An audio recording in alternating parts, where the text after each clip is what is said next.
Okay. Hello, everyone. Welcome to our regular meeting of the Quincy School Committee on Wednesday, May 6th. Pursuant to the open meeting law, any person may make an audio or video recording of this public meeting. This public meeting may be transmit the meeting through any medium. Attendees are therefore advised such recordings or transmissions are being made, whether perceived or unperceived, by those present and are deemed acknowledged and permissible. Superintendent, could you please call the roll? Mr. Vergoli. Present. Mrs. Cahill. Present. Ms. Campbell. Present. Mrs. Hubley. Present. Mr. Leong. Present. Mrs. Perdios. Present. Mayor Koch. Present. And Marco Mano. Present. Thank you. Thank you. At this time, I'd like to have a motion. Ms. Campbell? A motion to move the student recognition out of order? Second. Thank you. Yep. All in favor? Oh, I'm very sorry. Before that, will please rise to the Pledge of Allegiance.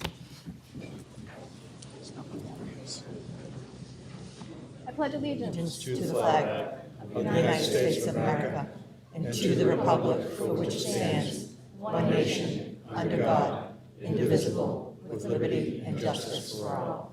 Please remain standing. Superintendent? There are no memoriams tonight, but if you could keep our men and women overseas and here in the United States in our military service in your thoughts and prayers during this time. Thank you. Thank you. And as we were saying, we had a motion and we had a second to have the National Honor Society taken out of order. If all in favor? Aye. Thank you. You can proceed. Superintendent. Thank you. Good evening again, everyone. Hope everyone is doing well. It is my honor tonight to recognize and celebrate the outstanding achievements of our high school students who have been admitted into the National Honor Society, an amazing accomplishment. This moment marks a significant milestone in the academic journey of these remarkable individuals, and it is only fitting that we come together to honor their dedication, perseverance, and commitment to excellence. Today, we acknowledge not just the academic talent of these students, but also their unwavering determination to excel in all aspects of their high school experience. Each one of them has demonstrated exceptional qualities that have earned them a place among the best and brightest in our school community. Whether it be through their academic achievements, leadership endeavors, community service initiatives, athletic or artistic talents, these students have consistently demonstrated a commitment to excellence that sets them apart. As we celebrate the accomplishments of our National Honor Society members, it is important to recognize the immense support system that has guided them along the way. To the dedicated teachers and mentors who have served as beacons of inspiration and encouragement, thank you for your unwavering commitment to nurturing the talents and passions of our students. To the families and loved ones who have stood by these students through every challenge and triumph, thank you for your endless support, love, and encouragement. To our students, National Honor Society is not just a recognition of past achievements, but also a testament to the potential and promise that you hold for the future. As you embark on this new chapter of your academic journey, we challenge you to continue striving for excellence, to embrace opportunities for growth and learning, and to never lose sight of the values that have guided you thus far. With great honor comes great responsibility. Lead with integrity, serve with compassion, and inspire those around you to reach for the stars. Congratulations. How about a round of applause for our students?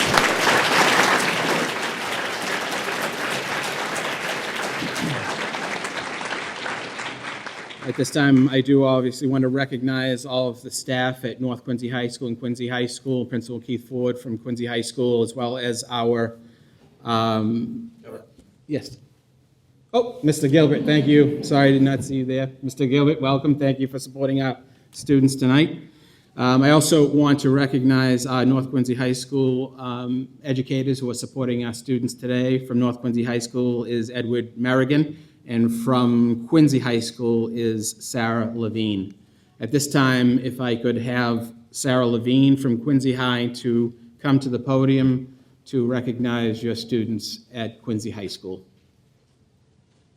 And as you read the names of the students, if the students could come up to the dais and shake the hands of all of the school committee, and just wait to the right so that we can take a photo at the end. Thank you. Good evening. Thank you. My name is Sarah Levine, and I am the advisor of the National Honor Society at Quincy High School. Thank you for inviting us here tonight to recognize the incredible achievements of our 48 graduating members. I am honored to present to you our NHS students this evening. As I call your names, you can rise and shake the hands.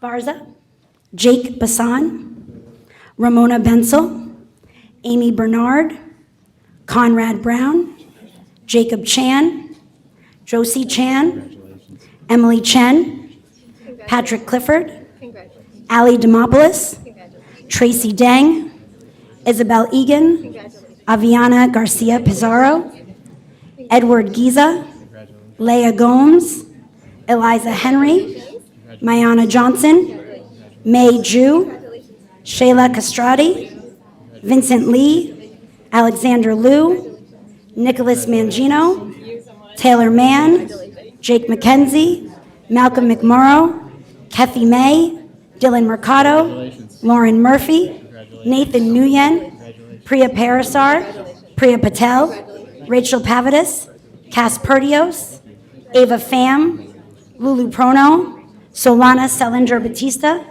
Lucas Snow, Audrey Talent, Teddy Tai, Soraya Tiha Wong, Maya Tittle, Natalie Tom, Stephanie Tran, Theo Tran, Ethan Wick Ramaratne, Paige Zaski, Tiffany Zhang, and Yu Hong Zhang. Thank you again. How to round it.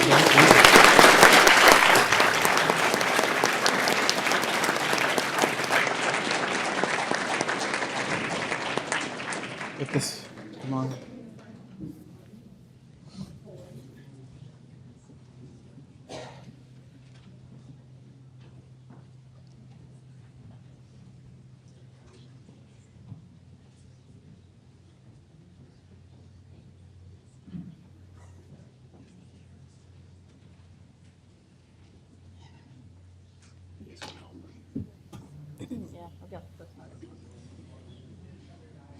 They're not going to see us anyway. I know, save yourself. It'd be on top of our heads.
Congratulations, Quincy High School. Fantastic job. Now I would like to ask North Quincy High School educator Edward Merrigan to come to the podium to read the names of the North Quincy High School students again.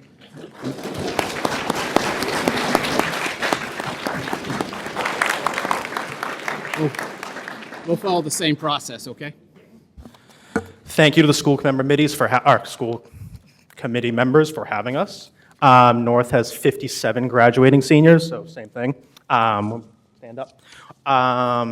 Emmett Allen, Thea Banzak, Brooke Blayhut, Kitty Chen, Johnny Chen, Lily Chen, Michelle Chen, Mika Chen, Tammy Chen, Tracy Chen, Vincent Chen, Willa Chen, Elmarie Chung, Elizabeth Evans, Rita Fatima, Jacqueline Ferrara, Nicholas Francis, Christina Guan, Elizabeth Hong, Terry Hua, Cece Huang, Fiona Huai, Anna Kwong, Andrew Lee, Esther Lee, Anna Lee, Belle Lee,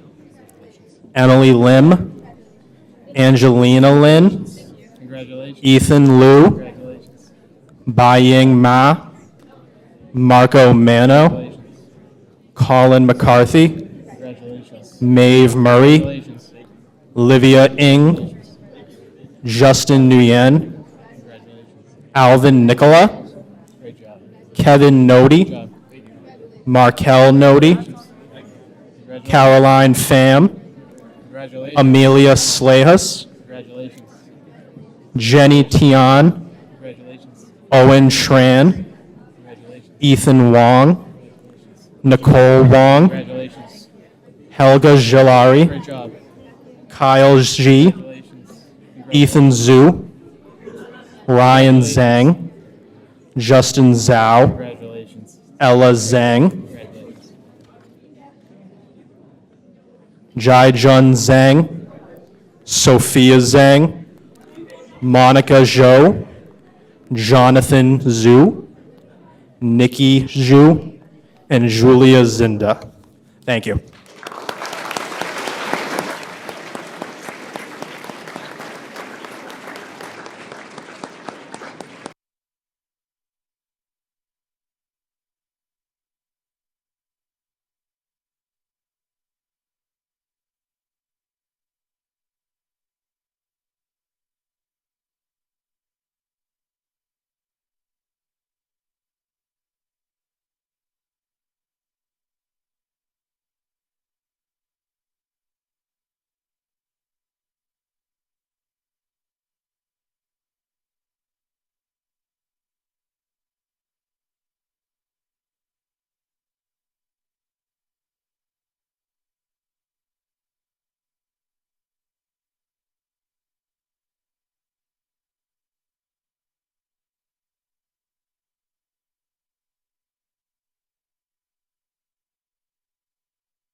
Yeah, I'm going to congratulate them one more time. We have the biliteracy one next. Yeah, I'm ready to go. Yeah. Congratulations, North Quincy High School students. How about a round of applause for all of our students? Congratulations.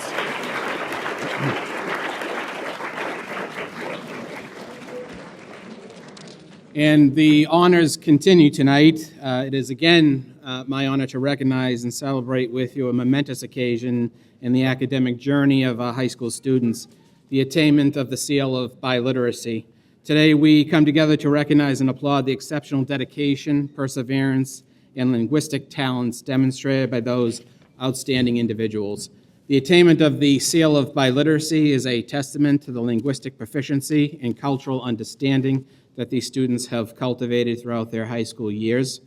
By mastering not just one, but two languages, they have not only expanded their academic horizons, but also enriched their personal and cultural experiences. Whether it be through the study of Albanian, Bengali, Farsi, French, Hindi, Italian, Korean, Lithuanian, Mandarin, Portuguese, Sinhala, Spanish, Tagalog, Vietnamese, or any other language, These students have embraced the challenge of becoming proficient in languages beyond their native tongue, and in doing so have opened the doors to endless opportunities, both at home and abroad. As we celebrate the achievements of our SEAL of Biliteracy recipients, it is important to acknowledge the invaluable support system that has played a pivotal role in their success. To the dedicated language teachers and mentors who have guided and inspired these students along their journey, thank you for your unwavering commitment to fostering a love of language and learning and cultural appreciation. To the families and loved ones who have stood by these students through every step of their linguistic odyssey, thank you for your unwavering support, encouragement, and belief in their abilities. The attainment of the SEAL of Biliteracy is not just a recognition of linguistic proficiency, but also a celebration of diversity, inclusion, and global citizenship. In a world that is increasingly interconnected and interdependent, the ability to communicate across languages and cultures has never been more important. As recipients of the SEAL of Biliteracy, these students are not just bilingual, they are bridges between cultures, ambassadors of understanding, and advocates for unity in diversity. In conclusion, your achievements are a testament to your hard work, dedication, and unwavering commitment to excellence. As you continue on your academic journey, may you continue to embrace the beauty of language, the richness of culture, and the power of communication to make a positive impact in the world around you. Congratulations once again, and may your linguistic journey be filled with endless possibilities and boundless opportunities. Thank you all.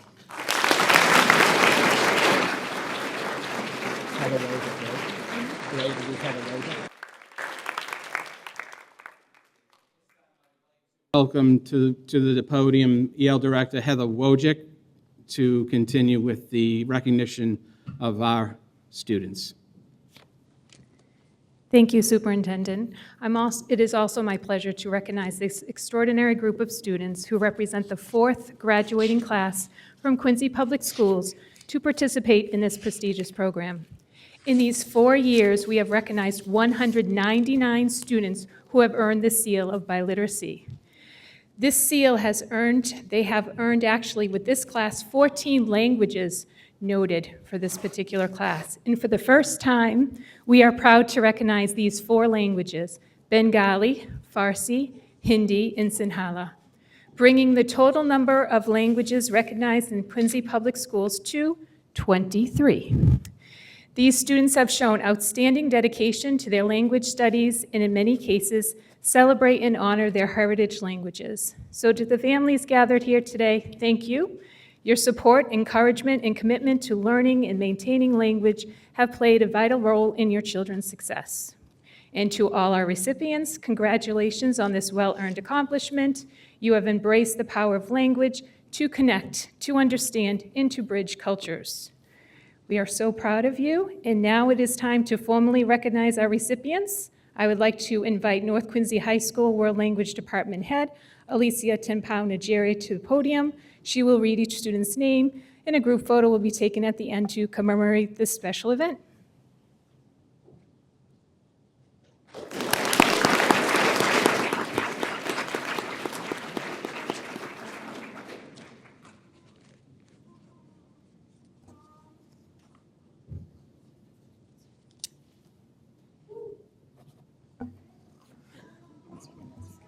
I apologize.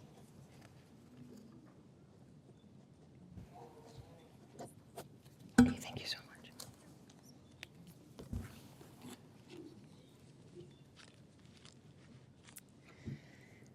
My name is Alicia Timpau-Najeri. I'm the World Language Department Chair over at North Quincy High School, and I'm so proud to say that we have 41 students who are seniors that are graduating who have received the seal, of which 22 are present here. Sorry, 39, of which 22 are present here. When I call your name, please come up, receive your certificate, and then shake the hands, and again, stand over here as we've been doing so far. Fiona Chen.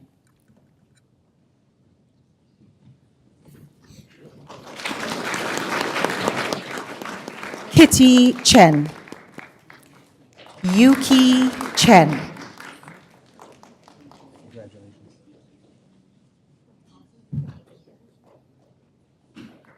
Congratulations. El Maria Chung.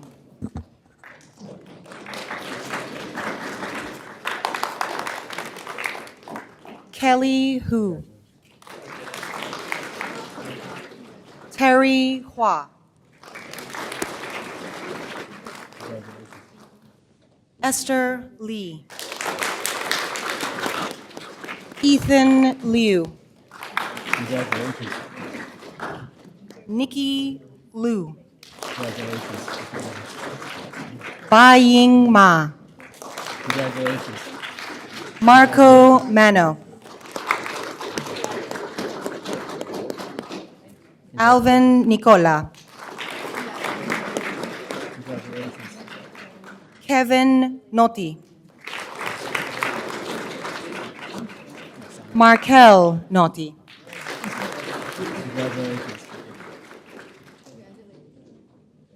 Emilia Slezas.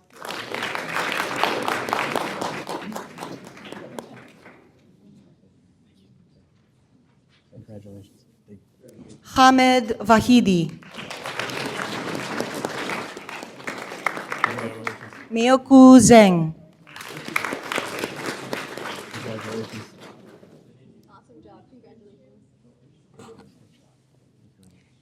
Jerry Zhang.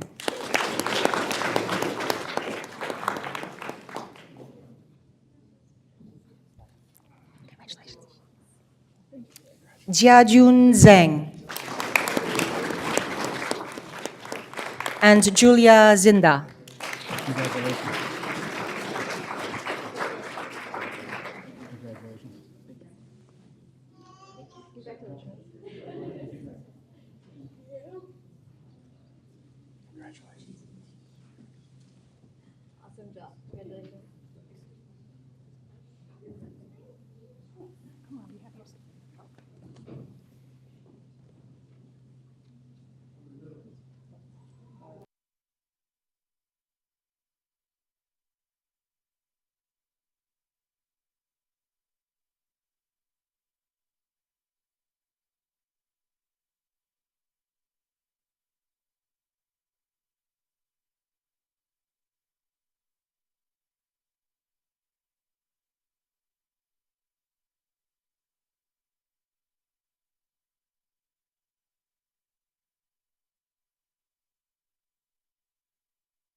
Okay.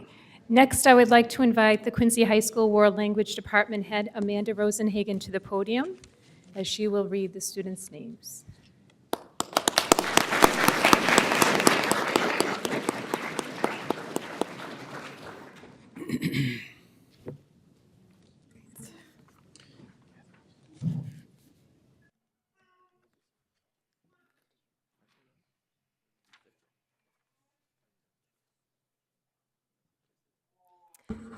Good evening. My name is Amanda Rosenhagen, and I just want to say it is an honor and a privilege to be here tonight with this amazing group of seniors who I've had the privilege to get to know. So, the first we have Ramona Bensel.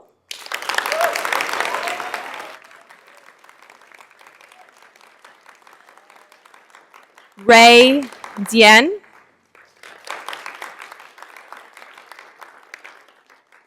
Emanuela Diebold. Aviana Garcia.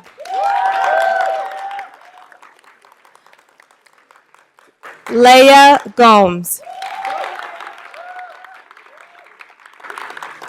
Lucas Gomes.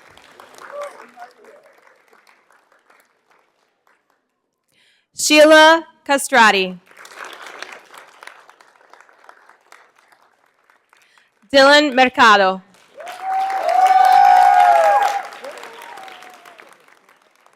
Priya Parasar. Laura Paz.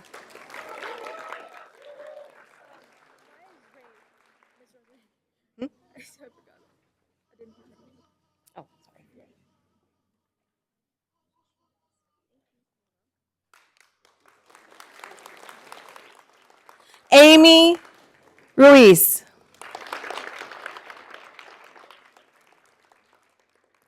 Solana Selinger Batista.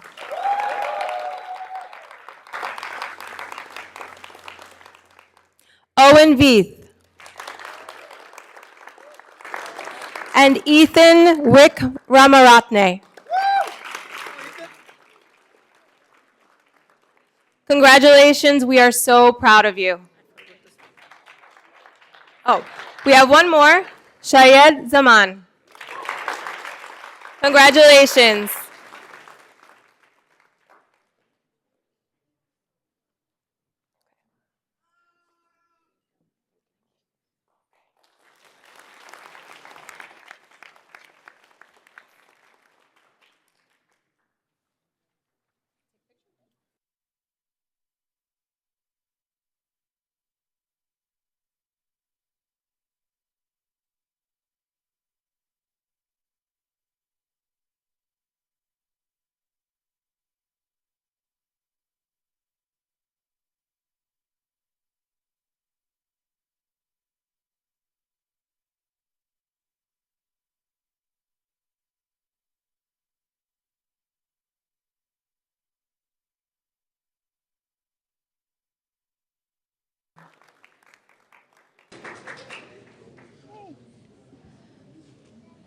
All right.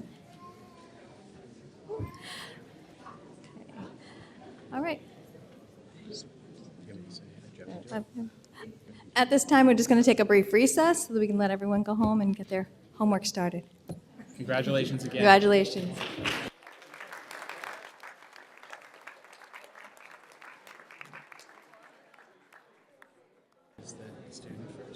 Yeah, that's fine. Okay, we're going to go back into session now. Superintendent, you finish up? At this time, I just want to recognize Quincy High School Student Representative Seisha Nijawan. Thank you for coming tonight. Thank you. All set. Okay, thank you. All right. Next on the agenda is open forum, an opportunity for community input regarding the Quincy Public Schools community and its context as defined as a resident of the city of Quincy, a non-resident parent of a student who attends the Quincy Public Schools, or a non-resident employee of the Quincy Public Schools. After giving his or her name and address, each speaker may make a presentation of no more than 3 minutes to the school committee. An individual may not exchange their time or yield to others. Residents or non-community persons may submit written statements of up to 300 words to the school committee at qscopenforum@quincypublicschools.com by 4 o'clock of the day prior to the posted school committee regular meeting. Written statements will be posted to the school committee section of the Quincy Public Schools website by noon on the day of the posted school committee regular meeting. Laura, did we have meetings? Yes, there were 16. Oops, sorry, you're not on. Yes, there were 16 letters posted, Okay. and they're under the May 6th. They follow the meeting agenda on the website. Great, thank you very much. And with that, I will open forum. Do we have someone for open forum? Please come right up. Hi there. My name is Maggie McKee. I live at 117 Rawson Road. I'm here to urge you to vote to make Lunar New Year the most important holiday of the year in many Asian cultures, an official school holiday. When this issue first came up a handful of years ago, I could understand the slippery slope argument against it, that adding one cultural or religious group's holiday could lead to adding every group's holiday, and that in turn could complicate union contract negotiations and summer vacation schedules. But soon I came to feel the case for Lunar New Year was stronger. For one thing, the school calendar already includes a holiday celebrated by just one subset of residents, Good Friday. That Christian holy day is not recognized by the state or federal governments, nor is it written into teachers' contracts. if this committee wishes to avoid slippery, equitable slopes, it needs to remove Good Friday from the school calendar. The fact that it hasn't yet, while simultaneously refusing to include a cultural holiday that is celebrated by an estimated 40% of the student body, feels like a slap in the face to the Asian community. You only have to look at the results of the last city election to see that representation matters, that officially recognizing Lunar New Year matters, not just to Asians, but to a majority of voters. Finally, holding class when a large percentage of the student body stays home is inefficient and ineffective from a learning standpoint, says Joshua Goodman, director of the Educational Policy Studies program at Boston University. He made that point in an NPR story this January about how snow days affect students. Quote, if you don't declare a snow day when there's a lot of snow out, what tends to happen is you still get a lot of people absent from school, he said. It turns out that's actually harder to deal with in terms of learning and more disruptive in the long run than just saying, everyone's out today. He continued, it's very hard for a teacher to teach half of the students in a room and catch the absent kids up the next day. It just wastes everyone's time. So it's better to just coordinate and all agree to go sledding together and come back for learning tomorrow. Let's not waste any more time. Please show our community that you respect our voices and votes, and make Lunar New Year an official school holiday.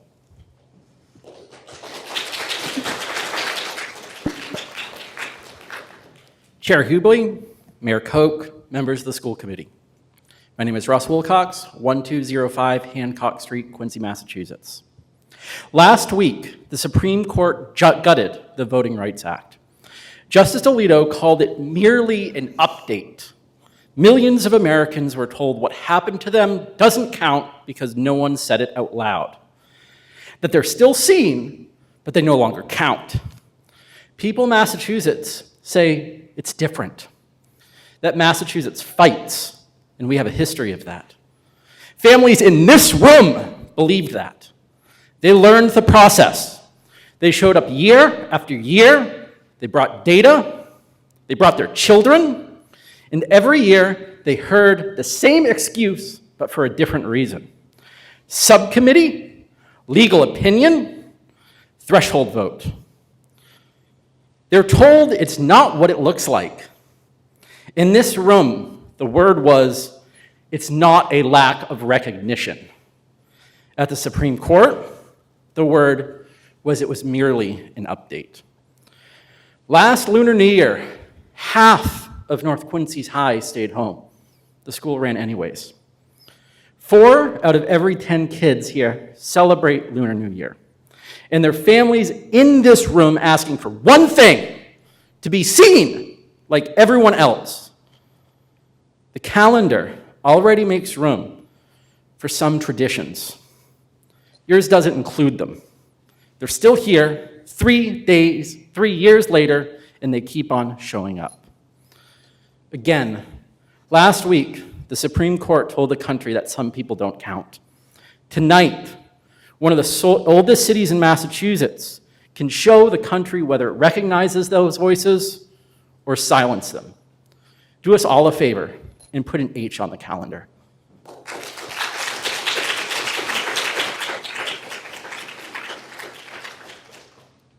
Good evening, members of the Quincy School Committee. I'm David Jacobs. I live at 10 Charles Street here on Howes Neck. I'm here tonight to urge you to support the majority of Quincy residents who have made it clear in no uncertain terms that they want Lunar New Year to be recognized as a holiday on the Quincy Public School calendar. I'm going to start with a quick story. A few years ago, while visiting my wife's extended family in Binghamton, New York, the conversation turned to what was happening in our home communities. My wife's cousin, who's a teacher in Liverpool, New York, mentioned that they would be observing Lunar New Year with a day off that year. I remember asking her, do you have a large Asian student population? She had told me that she had some students of Asian descent, but certainly it was not a majority. And that stuck with me, because at that very same time, right here, residents in Quincy were beginning to push for this change. And Quincy is a community where the holiday reflects a significant portion of our population. When I looked into it further, I learned that in 2023, New York State made Lunar New Year a state holiday. Now think about that. In New York State, roughly 10% of the residents in the entire state are of Asian descent. In New York City, that number is 19%. But here in Quincy, according to the 2020 census, approximately 31% of our residents are of Asian descent. And in our schools, that number is even higher, at about 40%. 40%. That is not a small group. That is a core part of our student body. It's the largest part. And this city has already recognized that. In 2024, the Quincy City Council passed an order recognizing Lunar New Year and calling for the closures of schools in observation of the holiday. In 2025, the council reaffirmed that position and again called for action after this body declined to move forward. So tonight, again, this is not new, and this is not unsupported. It's backed by data, and it's backed by precedent, and most importantly, it's backed by the people of Quincy. At its core, this is about respect. It's about recognizing the significant portion of our students and families should not have to choose between being in school and being with their families on the most important holiday of the year. Allowing an excused absence is not a solution. It simply shifts the burden onto families. True recognition means closing the schools just as we do at other holidays we value as a community. You have an opportunity to align the school calendar with the community it serves. I understand there are concerns about scheduling and instructional time and how it fits into an already full calendar, but other districts, even entire states, have found ways to make this work, and I know Quincy can too. At the end of the day, this is not a question of whether it's possible, it's a question of whether it's a priority, and I respectfully urge that you make it one. Thank you.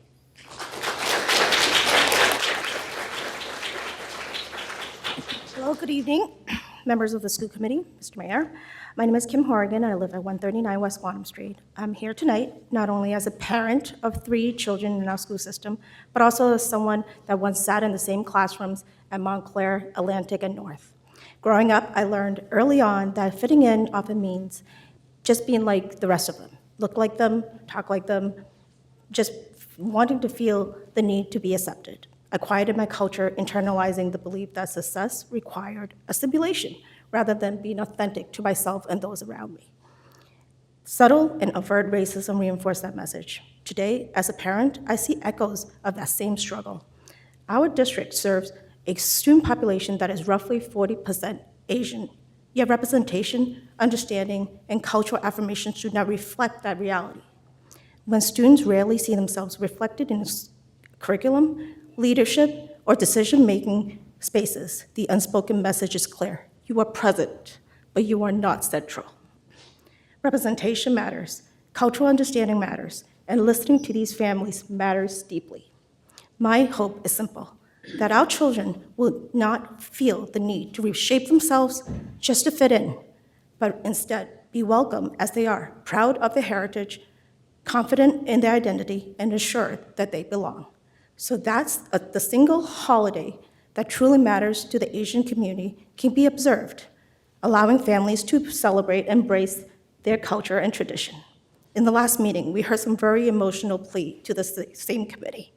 I have also spoken to other families who felt deeply disrespected, going on nearly 5 years advocating for Lunar New Year. Please know that we are here to stay, and we will continue to line these halls and hit the polls until our voices are heard. My family does not need an excuse to celebrate my holiday. We need a sense of belonging in this wonderful city of Quincy, where I always called home. Thank you for listening.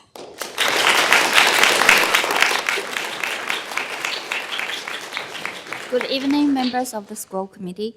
My name is Yao Zhen, and I live at 149 South Walnut Street in Quincy. I'm an English language teacher in Quincy Public Schools, and I've been living in Quincy for 4 years. I'm here to share why making Lunar New Year a school holiday is important to me and to many families in our community. I'm originally from China, and I've been living in the United States for 7 years. Every year, when Lunar New Year comes, I feel a deep sense of homesickness. Back home is a time when the whole family gathers, sharing meals, honoring traditions, and welcoming a new year. But here, my family is far away. The only way I can celebrate with them is through a video call. Watching from a screen while they sit together at the table is meaningful, but it's not the same. Now, as a new mother to a 5-month-old baby, and actually my baby's here today to support this. This feeling has become even stronger. I think about the traditions I grew up with and how important it is for me to pass them on to my child. I want my child to feel connected to their roots, to understand where they come from, and to experience the joy of this celebration, not just hear about it. As a teacher, I also see how much it matters for students to feel that their culture is recognized and respected. When school is in session on Lunar New Year, many students have to choose between being present in class or being present with their families. That's a difficult choice and one that can make them feel unseen. Recognizing Lunar New Year as a school holiday is not just about a day off. It's about belonging. It's about telling students and family, we see you. Your traditions matter. Thank you for your time and consideration.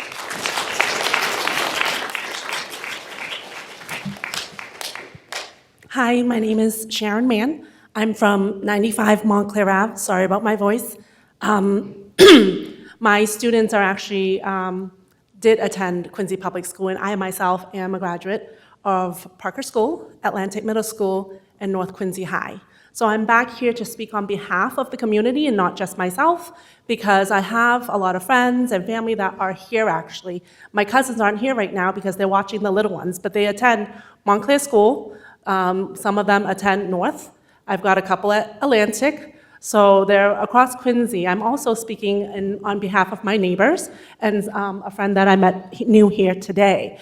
And what Lunar New Year means to us, it's like, and it's Lunar New Year. It's not just Chinese New Year, so it does not just pertain to the Chinese community, because Vietnamese celebrate, Japanese, Korean, Malaysian, Singaporeans, they all celebrate Lunar New Year. And the problem is I would love to see it on the QPS calendar, because on that day, each family's a little bit different, but on that day, the way I celebrate with my kids and my family is we take that day off. I have it off every year from work, and work gives it to me, knowing that it's a huge holiday for us. It's actually the #1 holiday for us.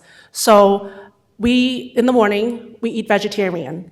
So the children, not only is their diet change, lunch is vegetarian, dinner is vegetarian.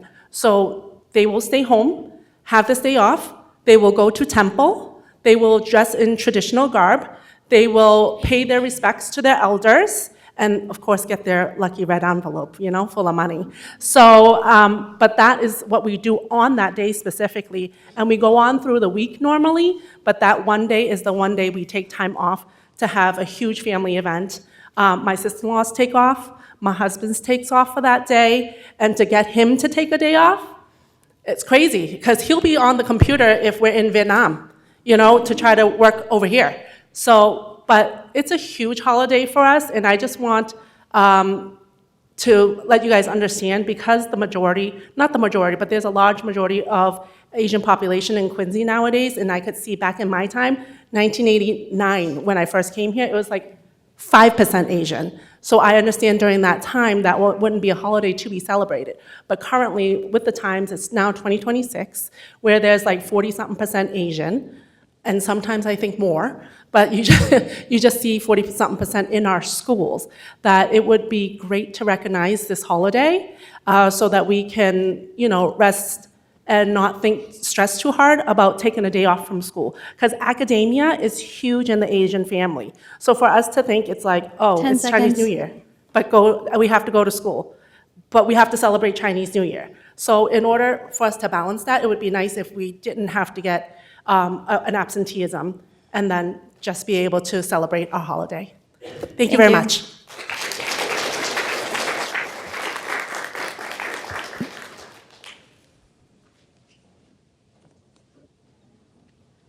Good evening. My name is Amy Sorensen Alawad. I live at 3 Root Street. I have 2 children in Quincy Public Schools.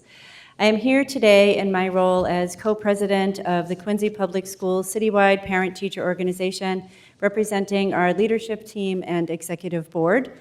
Citywide PTO's mission is to advocate for the achievement and delivery of high-quality, equitable education for every student in QPS.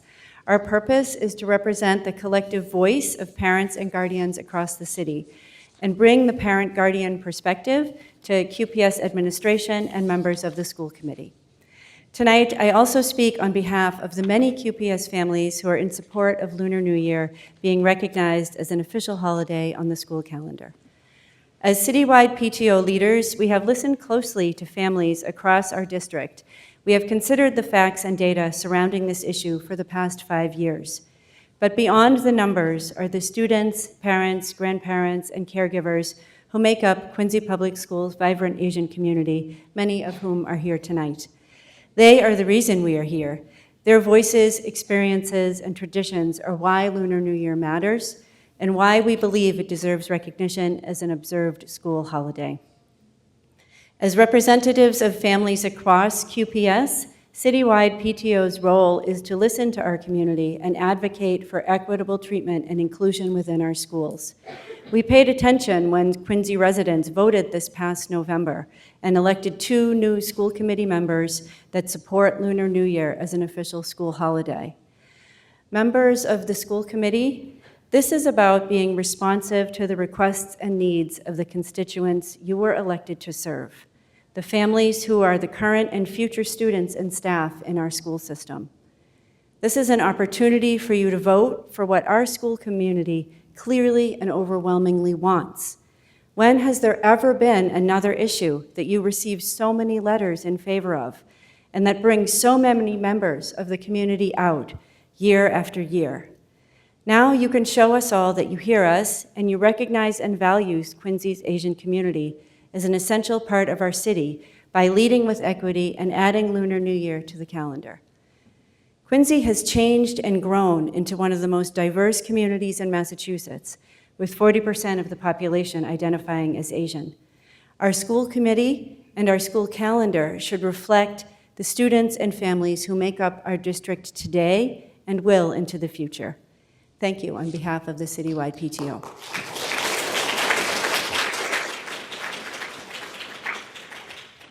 The next speakers will speak in Cantonese and Mandarin, and I'll be interpreting. 你好，我叫劉玉愛，我住喺昆士1000號。Hi everyone, my name is Ui Liu, and I live at 1000 Southern Artery. 我嚟咗美國超過20年啦，我最喜歡都係住喺昆士嗰度，因為咧呢度嘅社區有多元嘅包容我哋，我來自不同族類嘅人咧，也感到好幸運啊！好幸福啦！又有好多華人住喺嗰度，加上呢度嘅交通咧又便利，出入又方便，讓我感到親切又舒服。I have lived in the United States for more than 20 years, and Quincy is my favorite place to call home. This community is diverse, it's welcoming, with people from many different backgrounds, including a large Chinese community. With its convenience to public transit and a strong sense of community, Quincy has always felt both familiar and comfortable to me. 昆士咧1/5嘅人口咧都係亞裔人，農曆新年咧對我哋華人同埋旗下族裔族嘅人咧都有重大嘅意義嘅。對我們嚟講，大年初一咧即係我哋開年嘅好日子，係家人開開心心前在。迎接新嘅一年嘅重要時刻，每一年咧喺嗰一日，我都同我啲仔啊、孫啊，着上新嘅衣服、新嘅鞋去拜年、去派利是，幾咁高興啊！同埋咧到佛堂嗰度求新嘅年嘅身心健康，同埋心想事成。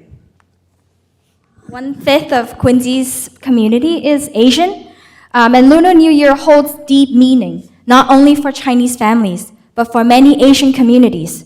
For us, the first day of Lunar New Year marks a new beginning, a time for family reunions, for welcoming the year ahead together. Every year on this day, I celebrate with my son and grandchildren, who are also students at Quincy Public Schools. And we wear new clothes, exchange New Year greetings, and new red envelopes. And we visit the temple to pray for good health and happiness. These traditions are not just rituals, they're how we pass down our values, our history, and our identity. 我個仔嘅公司咧，每年農曆新年嗰一日都要放假嘅。老闆呢讓員工能與家人共度呢個美好嘅大日子，但如果新年那一日呢唔係週末嘅話呢，我啲孫仔啊佢哋要返學，佢孫仔們呢就冇法參與我哋前所有嘅新年喜慶活動啦。這對我哋嚟講呢，又係失去咗傳承世代嘅意義。My son's workplace recognizes the importance of this holiday and gives employees a day off so they can celebrate with their families. But when Lunar New Year falls on a weekday, my grandchildren still have school. That means they cannot fully participate in our family traditions and celebrations. Something meaningful feels lost. 我個大孫呢，而家住喺昆士學校讀11年級啦。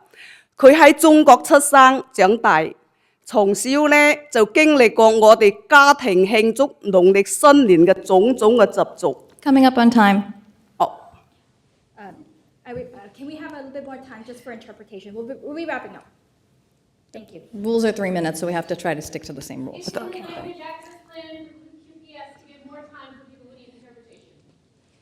做什麼？繼續。哦，佢告訴我，佢又非常懷念這些中國嘅傳統。雖然我哋喺美國冇辦法像中國一樣慶祝15日嘅咁長嘅假期，但佢都希望學校每年呢能夠初一嗰日放一日假，讓佢可以同家人一起慶祝呢個重要嘅日子，把我哋嘅文化傳承下去。My oldest grandson is now in 11th grade in Quincy Public Schools. He was born and raised in China, where he experienced the full richness of Lunar New Year growing up. He often tells me how much he misses these traditions. While we understand that we cannot celebrate the full 15 days here as we did in China, he hopes that at least one day each year could be recognized so that he could be with his family and continue our cultural traditions. 我希望農曆新年定為學校假期可以快啲通過，讓我喺子孫嘅們嘅成長過程中有機會一起慶祝呢個意義深重嘅節日，也讓我哋明白，無論我哋身在何方，我哋的文化永遠值得珍惜。請各位委員們支持我哋，支持嗰個法案，多謝。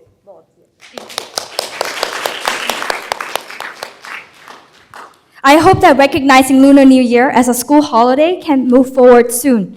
It would give families like mine the opportunity to celebrate and ensure that our children grow up understanding that no matter where they are, their culture is something to cherish forever. I respectfully ask the committee to support this proposal. Thank you.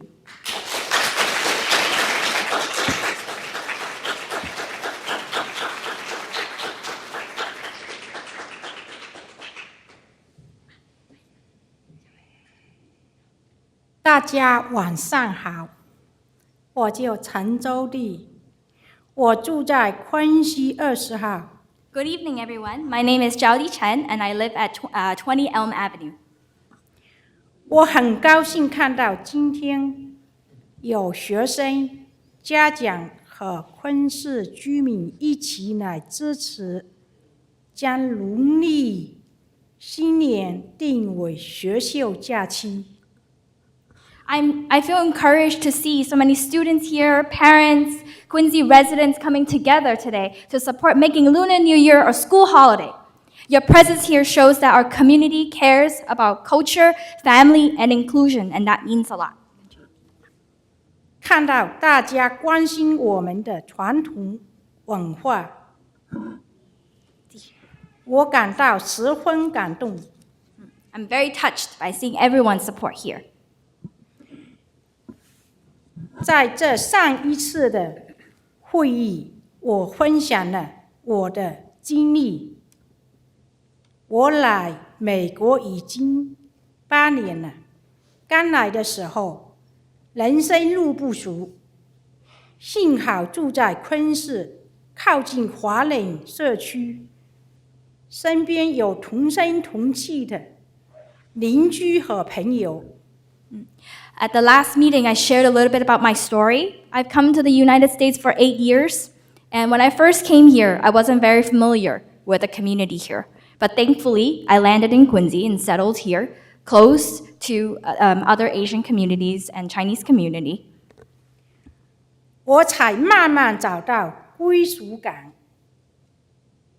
但即使这样，我们每天忙于生活和工作，很多时候都没办法和家人在一起庆祝重要的传统中国节日。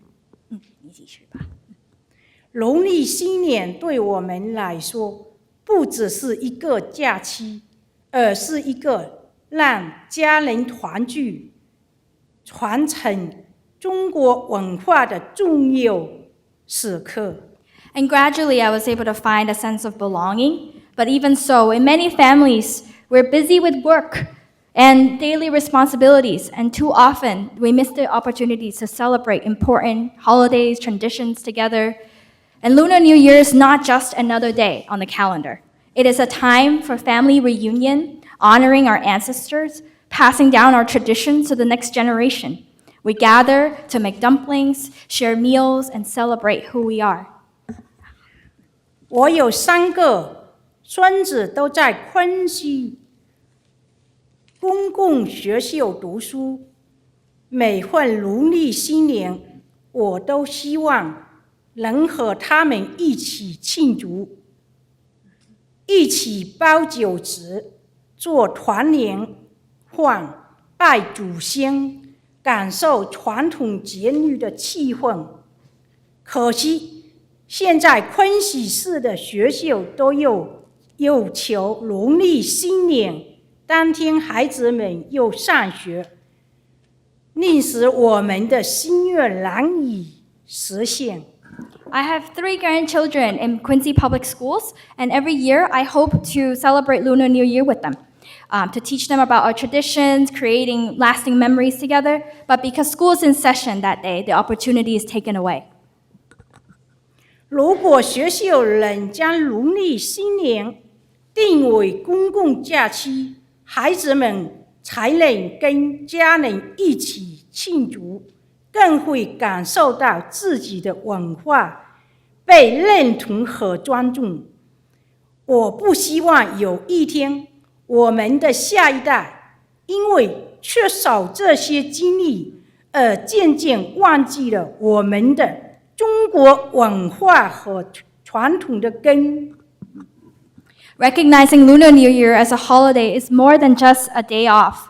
It is about inclusion and ensuring that children feel seen and valued for who they are. If we do not create space for these traditions, we risk losing them. I don't want a future where our children and grandchildren grow up disconnected from their heritage because they never had the chance to experience it. 昆西有这么多环法家庭，我希望各位委员会能回应我们社区多年来的心声，采取行动支持这个法案。谢谢大家。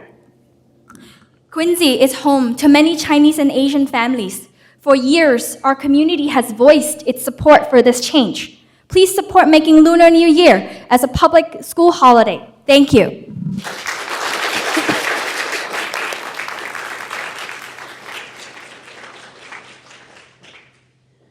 Hi, my name is Heather Doney, and I live at 912 Southern Artery. And I had something prepared to say tonight, but it's feeling like a personal sort of evening. My family is Cajun. We're from South Louisiana. I'm the only Cajun I know up here. The culture is lost. All I know is the food. And my children are half Vietnamese, and I don't want to see that for them. I don't want to see that for any children here in Quincy or anywhere. And I think recognizing holidays is a very important part of what we can do. I'd sent a letter the other day asking a question of this body I said I'm one of the QPS parents who's been advocating and looking forward to Lunar New Year becoming a public school holiday, especially considering that 40% of the local student body is Asian, and it's such an important cultural holiday, and that I had heard news that it's expected not to pass, with some sort of a rule around a 2/3 vote passed last year being the sticking point. I said I looked for it on the website, but I couldn't find anything with content like that I could see, and I didn't see anything on a 2025 school committee agenda containing anything on the matter. I did see that the school committee operates using Robert's Rules of Order, and I know that Robert's Rules of Order reserves 2/3 votes for serious things such as amending constitutions, impeaching officials, closing debate, expelling members, things like that. Routine business is conducted using a simple majority. I would think that this falls under the category of routine business, and I do not understand how a 2/3 vote could be required in this circumstance. And I asked for an explanation to be shown where the rules on this applied. I got a very nice email back from Superintendent Mulvey, who said school committee legal counsel is looking into the matter. And I respect that he's an appointed official who needs to follow the process asked of him. But I do believe that if the mayor wants this to happen tonight, or if he had wanted it earlier, he would have asked everyone to vote accordingly and would have pulled the clout that he has in this situation. I also believe that it is supposed to be Robert's Rules of Order that governs this committee, not Robert's Rules of Chaos. And I believe we can stop this moving of the goalposts and the forced ambiguity that we are seeing and the pain that we are causing to our Asian community with the level of disrespect that is occurring. Quincy's Asian community has been a good part of the city. I married into it. That's what I learned first, was Quincy's Asian community. And I would hate to see the games that are being played. This never needed to be some big standoff. It could always have been a time of celebration, joyous opportunity for all of us, everyone. You don't have to be Asian to care about Lunar New Year, to enjoy Lunar New Year, to do cool things for Lunar New Year. It's meant to be a time of good company and red envelopes and 10 seconds. Excellent. Okay. It still could be for all of us. Thank you. Good evening. My name's Deborah Riley. I live at 9 Landgrain Street. I'm also the Ward 6 City Councilor. And I'm here tonight to express my support for my constituents in Ward 6 for the Lunar New Year recognition on the school calendar. When I was campaigning, it was an issue that people asked me directly about where I stood on this matter. And I told them that I would support moving this to a permanent holiday. And I think it's time. It is time. Clearly, the passion and the emotion that you hear here tonight, I don't know how you could vote differently. I really do not. So I hope you do the right thing. I hope you recognize that this is important to a large number of our community members and that we can see this on the calendar next year. Thank you.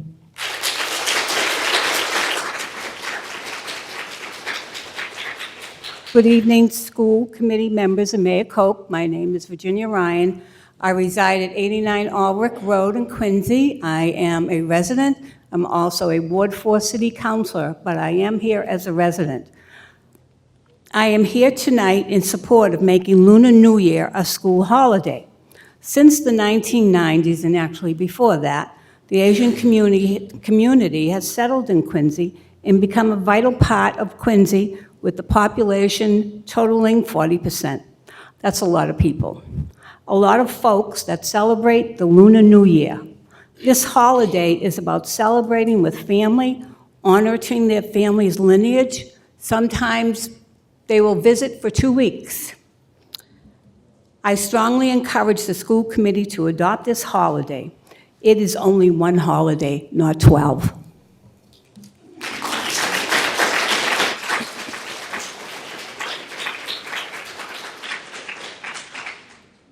Hello, my name is Alexis Veith. I live at 815 Southern Artery. I am the mother of 2 Quincy High students, a freshman and a senior who is recognized here tonight.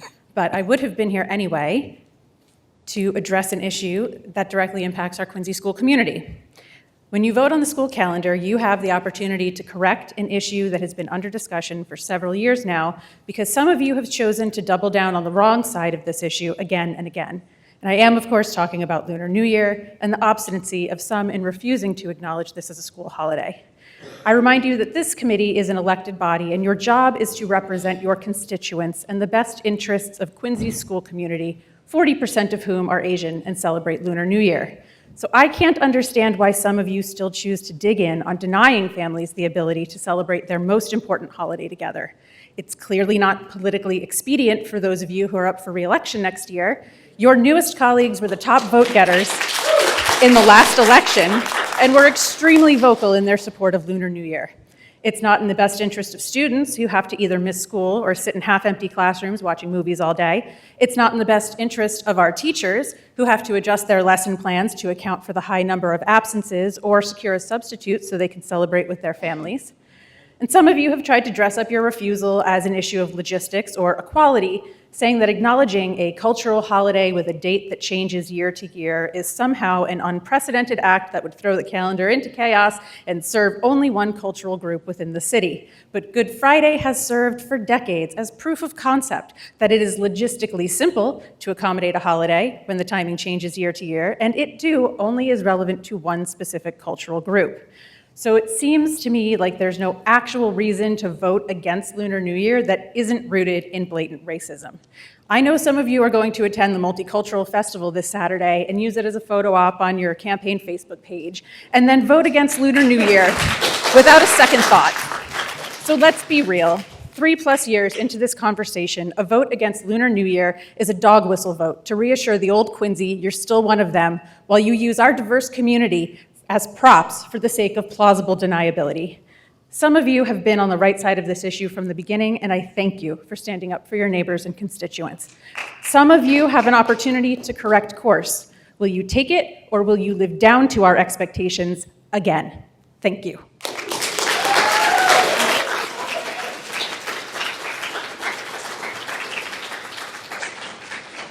Go right ahead. That's going to be so hard to follow. Good evening, Mr. Mayor, members of the school committee. My name is Susanna Liu. I live at 37 Wren Terrace. I am a lifelong resident of Quincy, having gone through the Quincy Public School System, and a mother of 2 future Quincy Public School students.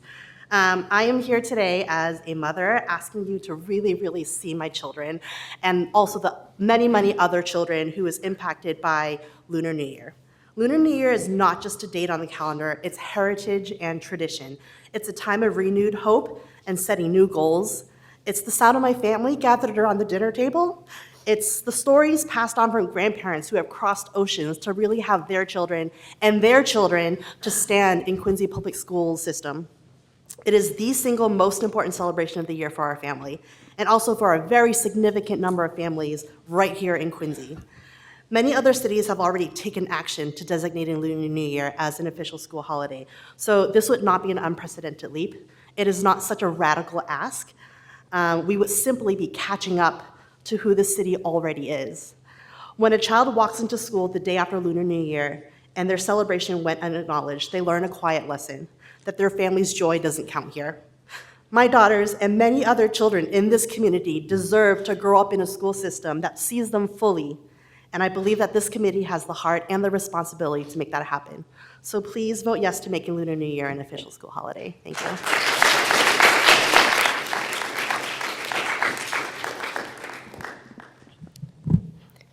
Good evening, Mr. Mayor, members of the school committee. My name is Virginia Lou Compton. I live at 39 Turning Mill Lane. I was born and raised here in Quincy. As an 80s baby, I've had the privilege of watching our community grow into the diverse city that it is today. As a child of immigrants, I grew up with my culture woven naturally into my daily life. My parents spoke our language at home, and traditions were simply part of how we lived. Celebrating Lunar New Year was never something we had to carve out time for. It was just part of who we were. But as a first-generation American-born Chinese parent, raising 2 young children who will also enter the Quincy school system, I've learned how much more effort it now takes to pass that culture on. Like many parents in this community, I struggle to find local resources that support language and cultural learning. In fact, I couldn't find programs like Story and Music Time or language immersion programs for my children, programs that already exist in our neighboring communities. And as a result, I've been volunteering my time for the past year to create a small but growing monthly music and story program for kids in our community at our local library. Because without intentional effort, our children risk growing up disconnected from the very traditions that shaped us. You've already heard from many families that Lunar New Year is one of the most important holidays in our year. A 2-week celebration of family, heritage, and belonging. Yet students are still expected to treat like any other school week, balancing their assignments and their attendance while missing meaningful time with their families. If you can imagine what it would feel like if students were only optionally allowed to stay home from school over Christmas while their peers continued to attend classes, while still being expected to keep up with assignments and regular schoolwork during one of the most important family holidays. That is what it was like for me growing up in Quincy, and that's what many students here still experience today. Some of what people have already said here today has brought me to tears because their experience resonates very deeply with me, both the desire to fit in, assimilate, and also to be seen. Making Lunar New Year an official school holiday would change this experience for many in our community. It would say clearly to students that your culture is seen, valued, and respected here. And just as importantly, it would give families the ability to fully celebrate together without compromise. As a city with a large and growing Asian community, I believe that Quincy has the opportunity to lead in recognizing the lived experiences of its students. Thank you for your time and consideration.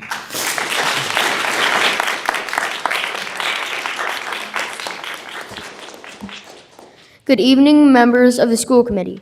My name is Tyler Young. I live at 40 Huntley Road, and I'm a 5th grade student at Marymount Elementary School. Tonight, I want to talk about Lunar New Year. Today is May 6th. This is the day the Chinese Exclusion Act was signed in our country. That law treated Chinese people like they did not belong here and made them feel like outsiders. When I learned about this, it made me sad, because sometimes, even today, I feel a little like an outsider too. I'm a Chinese Vietnamese American student. Lunar New Year is very important to me and my family. We spend time together, eat special food, and celebrate our culture. But on that day, I am not in school, I missed class, and it shows on my attendance record. So I have to choose, go to school and not celebrate, or celebrate and miss school. When I miss school, I worry about falling behind, and I worry about what I miss in class. But when I stay in school, I feel like I'm missing something important about my family and who I am. Sometimes I also feel different from my friends on that day, like I am not part of the same experience. I know that there are many Asian American students in Quincy, but still I can feel like our holiday is not fully seen. I don't think any student should have to choose between school and their culture. In conclusion, I hope one day students like me want to feel like outsiders because of their culture. Thank you for your time.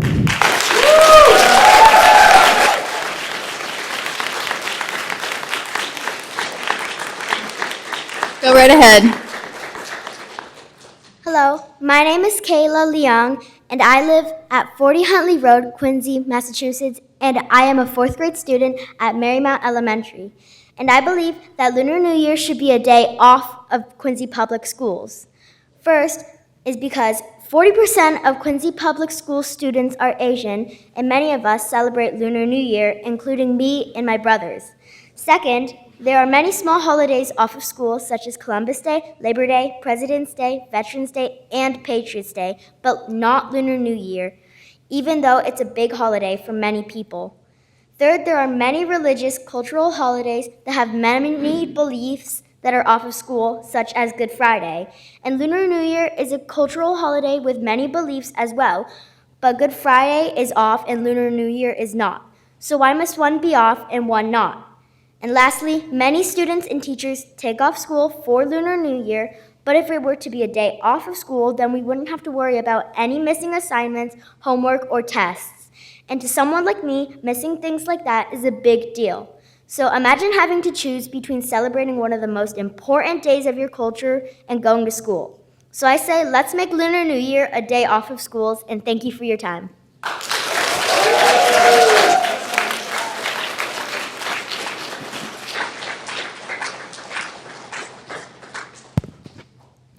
Stewart Row, 53 Woodbine Street, apartment 20.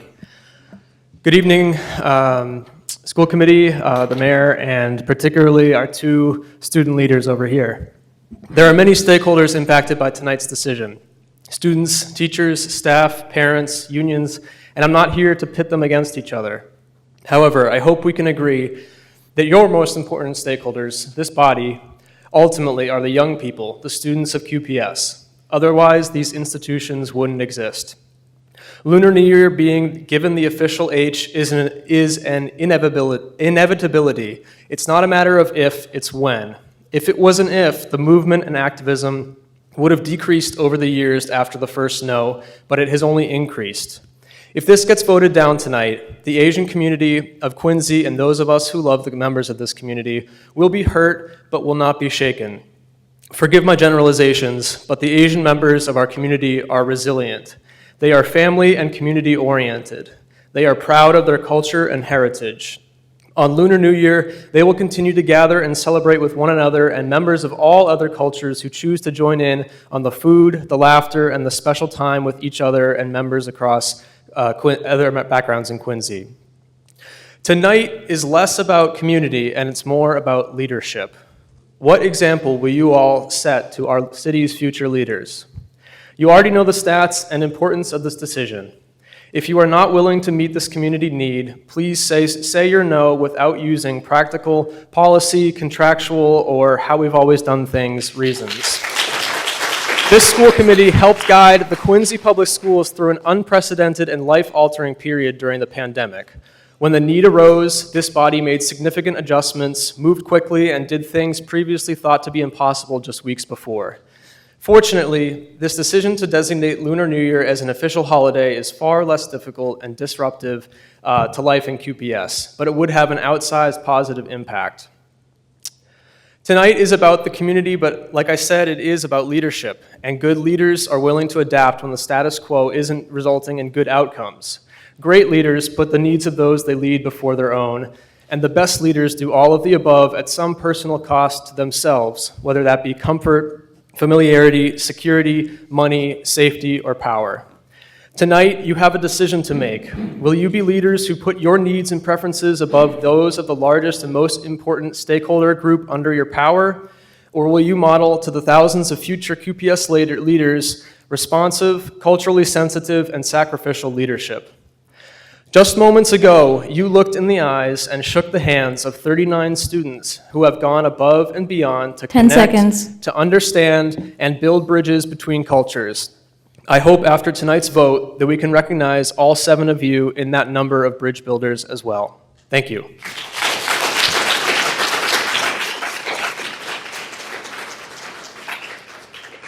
Hello, I'm Elizabeth Emmons. I'm a QPS teacher. I'm also a Quincy resident, and I live at 51 Marlborough Street, and I am the parent of a future QPS student. I wanted to start by talking about the Chinese Exclusion Act, but Tyler Renton stole my thunder. But this day, May 6, 1882, the United States banned immigration from China. This is a historic day. So I want you to consider that when you make your vote today on the school calendar and what that means. After the Chinese Exclusion Act was passed, a young girl named Mamie Tape tried to enroll in her neighborhood school in San Francisco. She was denied access to that school because she was Chinese or of Mongolian descent.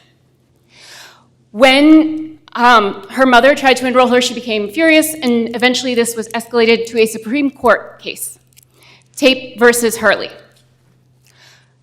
After they won their case, they went back to the school to try to enroll. The school changed the rules and said that she wasn't vaccinated. Then they changed the rules again and said there weren't any more seats, it was full. You can keep changing the rules, but we all know why you vote the way you do, because you want to. It has nothing to do with rules, it has nothing to do with equity, it has to do with what you want to do. I'm angry because I take this personally. My family celebrates the Lunar New Year. I might not have the face of somebody who does, but I do. I celebrate with my husband and my daughter. And no one has ever asked me where I'm from, even though my grandmother immigrated here long after many of the Chinese immigrants who came here and the people who still get asked every single day, where are you from? What kind of Asian are you? This is an Asian American holiday. It matters, it is important, it is a family holiday, and everyone deserves the right to celebrate their holidays without worrying about whether or not they're going to ruin their perfect records and their academic records. Let's stop changing the rules to fit our agendas and acknowledge the people who have voted in this city and stop disenfranchising those voters.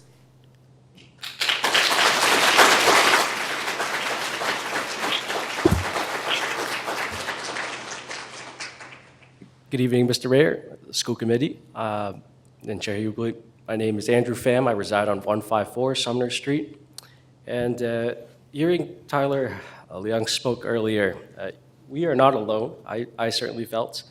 There were moments when I was in Quincy Public Schools where I felt like I did not belong, or whether I questioned if I fit in with the other kids or if my culture was understood. Now, this motion to approve Lunar New Year as a school holiday is actually an opportunity for you all to have a very high impact on the student body. Immediately, your yes vote is going to cause 40% of the student body to stand taller, walk a little prouder, because they are the reason why we are observing that school holiday. And that gives 60% of the other student population to have a deep appreciation for the peers that made this happen. And maybe a few years from now, maybe if we'll finally get a yes vote and we officially vote that this is a school holiday, there will be students that ask, why do we have no school on tomorrow? Well, it gives a chance to recognize that community who made it possible.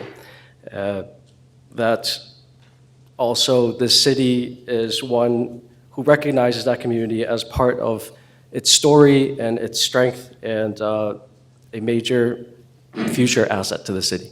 Thank you.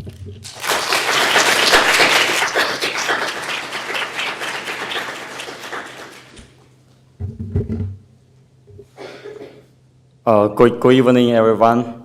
My name is Hong Yi Chai. I live in 62 Campbell Street. I have lived in Quincy since coming to United States in 2012.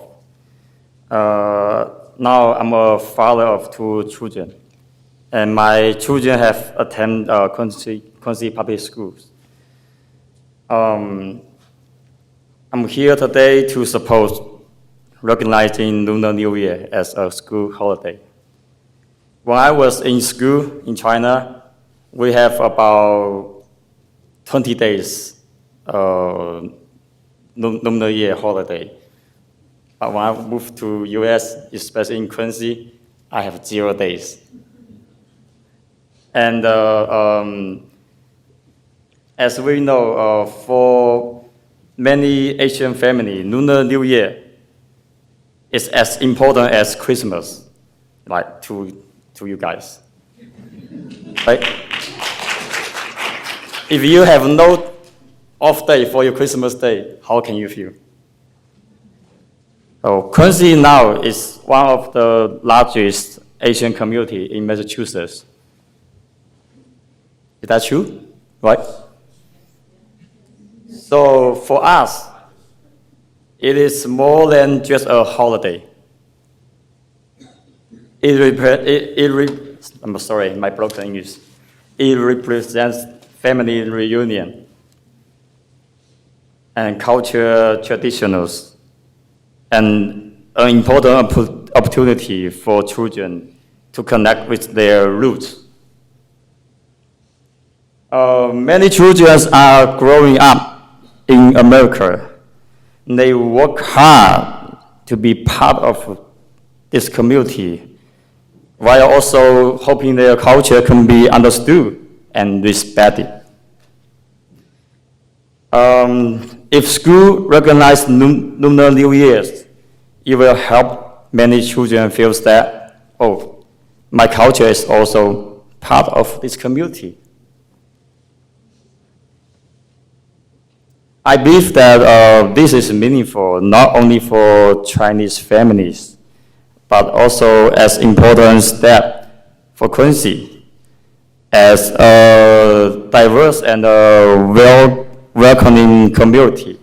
It will help more families feel like welcome and respected, and also encourage greater understanding between different cultures. As a father, of course, I hope my children will succeed and do well in school. 10 seconds. But I also hope that they grow up, they will not forget their culture and their background. So while also truly feeling that they belong here. Thank you. You're at Thank time you all, now. and take time to listen to this. Thank you very much. Thank you.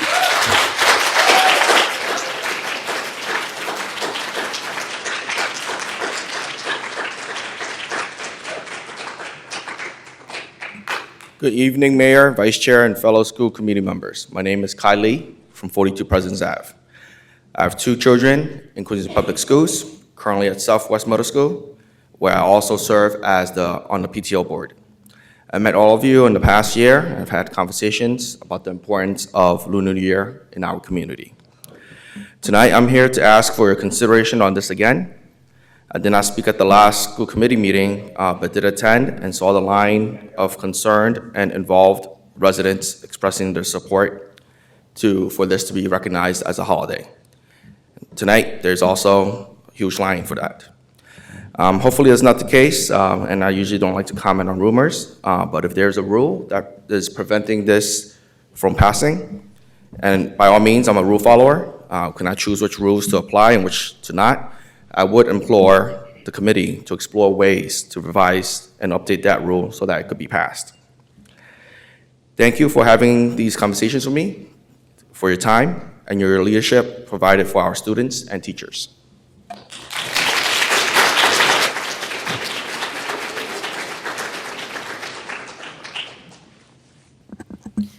Good evening. I'm a small business owner at 1145 Hancock Street, Wallam Kung Fu and Tai Chi Academy.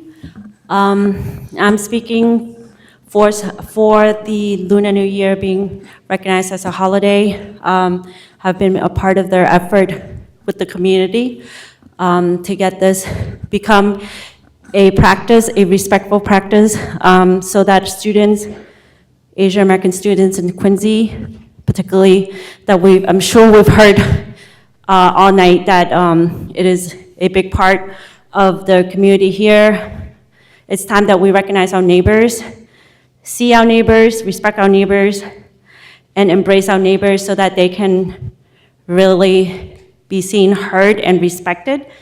It is one of the largest holidays for many students. As a part of the community, I've been honored to go to almost every single school in Quincy to celebrate Lunar New Year during school hours, when the educators, the principals and their school leaders invite Wallam to come in to celebrate, as everybody has seen on Patriot Ledgers and various postings by the Quincy Public Schools. The teachers are celebrating, the students are grateful and embracing it. And why is it that the school committee not recognizing it? We're talking about thousands of students celebrating within classrooms. Why are we not doing it when the teachers are doing it already, when the principals are doing it, when the students are doing it? Why is it that the school committee, as leaders of the school district, not seeing this as a very important part of being able to feel that we can belong as Quincy neighbors, Quincy students, Quincy everyday person? We're just here to celebrate something that's important to us. So I can't say enough that it feels very erased that even the United States Postal Service has a stamp that recognizes Lunar New Year every single year, and this year, the year of the horse. There is a stamp that's designated to recognize Lunar New Year across the country. And here in Quincy, as the school committee body, we're still refusing to recognize it as a holiday. There is a disconnect here, and I really urge school committee leaders to really be with the pulse. Come on, like, let's get with it. You're at 10 seconds. I think the clap speaks for itself, that really we need to be more connected and be with the pulse. Thank you. Thank you.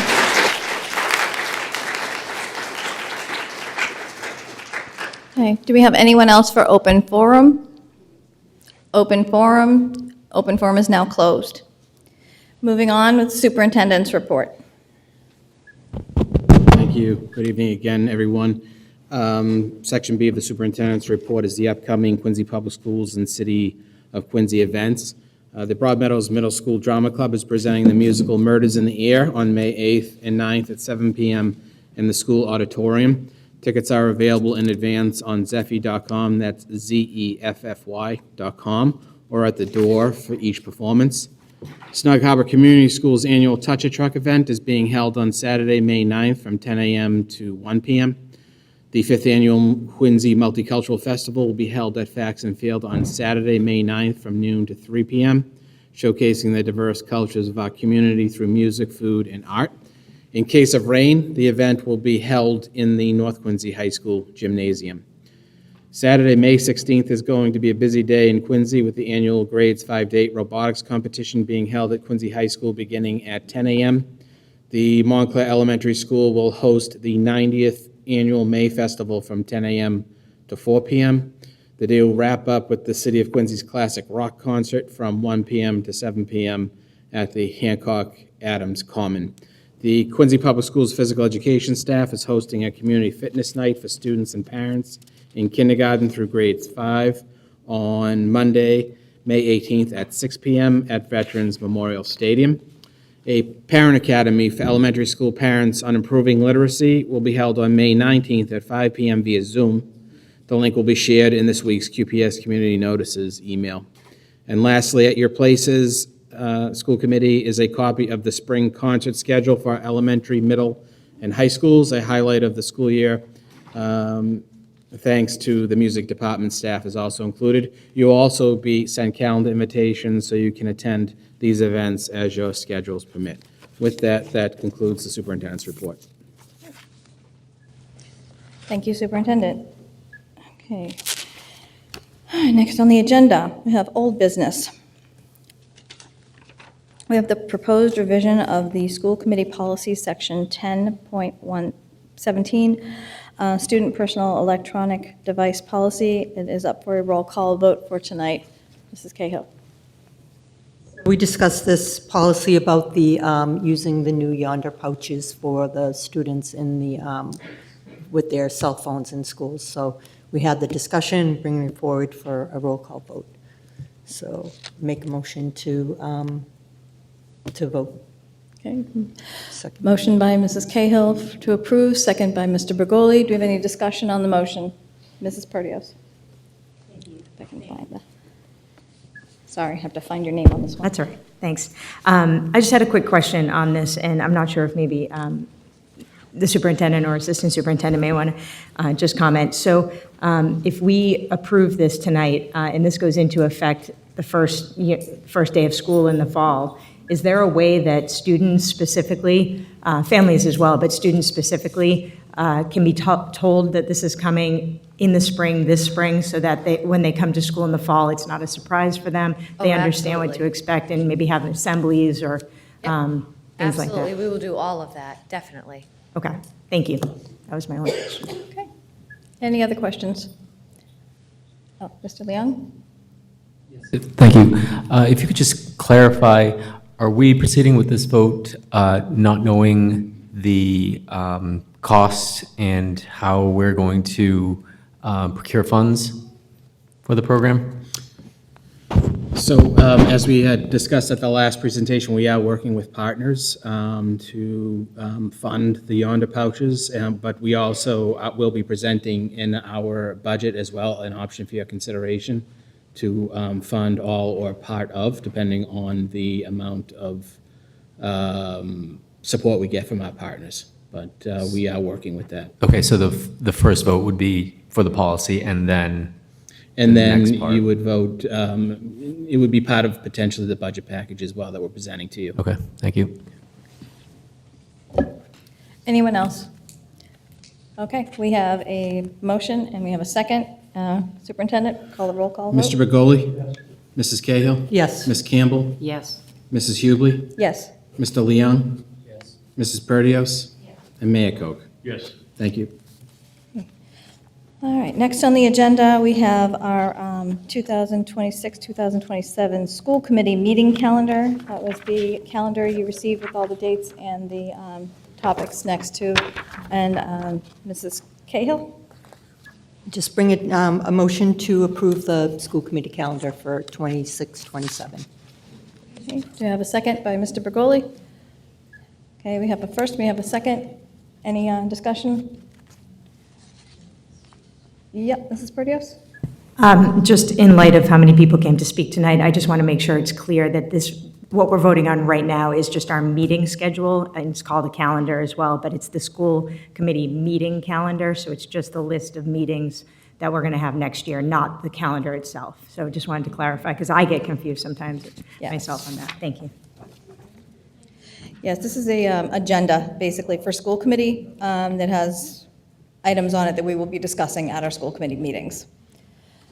And like I said, we had a first, we had a second, no more discussion. Roll call vote, please. Mr. Bergoli? Yes. Mrs. Cahill? Yes. Ms. Campbell? Mrs. Hubley? Yes. Mr. Leung? Yes. Mrs. Perdios? And Mayor Koch? Yes. Thank you. Okay, next on the agenda, we have the 2026-27 QPS school calendar. Mayor Koch? Thank you, Madam Chair. Appreciate the attendance tonight and the input at open forum. And I think I'm in public on my stand in that position, but we are having a couple little challenges on how it's interpreted. And what I am suggesting tonight is we delay for 2 weeks. We're going to engage with our attorney that serves the school committee to make sure that we got our I's dotted and our T's crossed, to make sure that it's done properly. So I'd ask us at this time we could table it till the next meeting, at which time there'd be an executive session with our attorney to discuss these items. So. Okay, so this will be postponed until our next meeting on May 20th. Okay, next item on the agenda is the proposed revision of the school committee policy, section 9.4, school day, which is basically just the change of moving the Tuesday to the Wednesday. Ms. Cahill? Yes, we presented this in policy and to the school committee in one of the last meetings, and it's just a revision to update the policy with current Tuesday to Wednesday half-a-days. Okay, So, motion to... Making a motion? Motion to send it to a vote. Okay, motion by Mrs. Cahill, second by Ms. Campbell. Any discussion? Seeing none, we have a roll call vote. Mr. Bergoli? Yes. Mrs. Cahill? Yes. Ms. Campbell? Mrs. Hubley? Yes. Mr. Leung? Yes. Mrs. Perdios? And Mayor Koch? Yes. Thank you. Okay, thank you very much. Next on the agenda, we have new business. This is fiscal year 2027, City of Quincy budget overview. Mayor Koch. Thank you, Madam Chair. As many of you know, some of you were at the school committee meeting on Monday night when we presented the annual fiscal budget to the City Council for review and passage. As we know, the City Council will undergo a number of Finance Committee meetings, then discuss the various departments and their asks. It's a stable budget. There's no new jobs, no new positions, no new programs. There are increases in the budget, contractual increases, raises, health insurance is up, rubbish removal and disposal is up, electricity is up. So those other areas, our fleet fuel, we're coming on the back end of a contract. We got $2.40 a gallon. That's not going to happen right now. So there's those fixed costs that we have really not a whole lot of control over. The school budget itself is just under $149 million. And just for clarification for the public, that does not include what we'll talk about in a few minutes, the outside grants that come in from the federal government, the state, both competitive grants as well as entitlement grants. That's another $8 million or so. The budget is fully funded from what we've seen this year. We've had brief discussions with the superintendent and, of course, our new business manager, Adam, been part of those discussions, making sure that we get everything included, make sure we get the numbers right. So I look forward to discussion with the committee. I know we'll have a public input session, I'm sure, like we normally do. The city budget overall is stable. I still have some disagreement with folks on how they interpret the debt service, and I think it's worthy of repeating. There's 3 categories in our debt service. Well, there's long-term and short-term, but then there's 3 categories and how we break it out. One is our pension obligation bond, which we did a few years back. Again, I know many of you know all this, but I think it's important for the public to fully understand that issue, that the city of Quincy's retirement system was only 43% funded, and by 2039, it has to be fully funded under state law. There's no option here.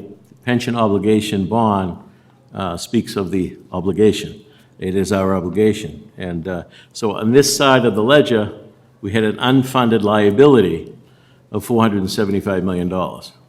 We get knocked on that every year from our outside bond people, financial advisors, and we, as you all know, we were experiencing extremely low, historic low interest rates.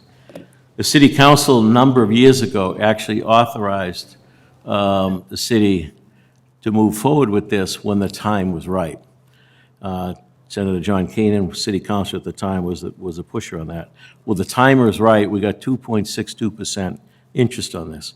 Now, there's a graph in here that shows, had we not done this, the increase each year we would have to pay to the pension system would be far greater, somewhere between $100 and $180 million that would have to come up with. And that would compete in our regular budget with what we're talking about here tonight.